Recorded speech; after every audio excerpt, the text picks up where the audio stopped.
সমস্যা কি তোমাদের? আমার কথা শুনতে মন না চাইলে এক্ষুনি এই মুহূর্তেই তোমার ছোট ছেলের কাছে চলে যাও।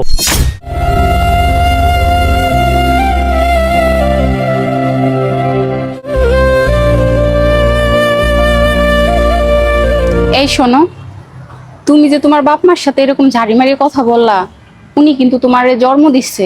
এই এত জ্ঞান দিতে আইসো না তো। এই শোনো, আমি তোমার জ্ঞান দিতে আসি নাই, আমি তোমার সাথে দুটো কথা বলতে চাই। শোনো, মাথা ঠান্ডা করো। বাবা মার বয়স হয়েছে, তোমার মতের সাথে বাবা মার মত নাও মিলতে পারে। একটা কথা কি জানো, মানুষের যখন বয়স বেড়ে যায় তখন তারা বাচ্চা মানুষের মতন হয়ে যায়। বাবা মাকে বুঝাই বললে তো হতো, এত চিল্লানোর দরকার ছিল বলো? একটা কথা কই শোনো, তোমারে কিন্তু তোমার বাবা মা ছোট থেকে অনেক কষ্ট করে বড় করছে।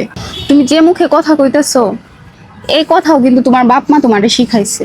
তুমি তাদের সাথে আজে বাজে ব্যবহার করছো, তোমার কি একটু কষ্ট লাগতেছে না?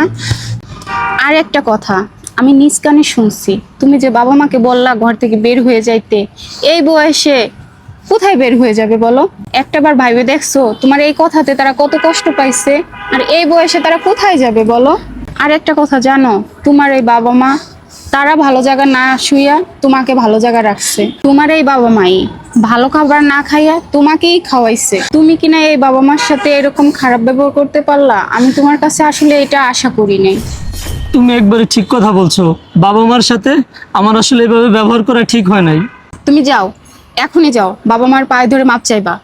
আমি বাবা মার পায়ে ধরে এখনই মাপ চাবো।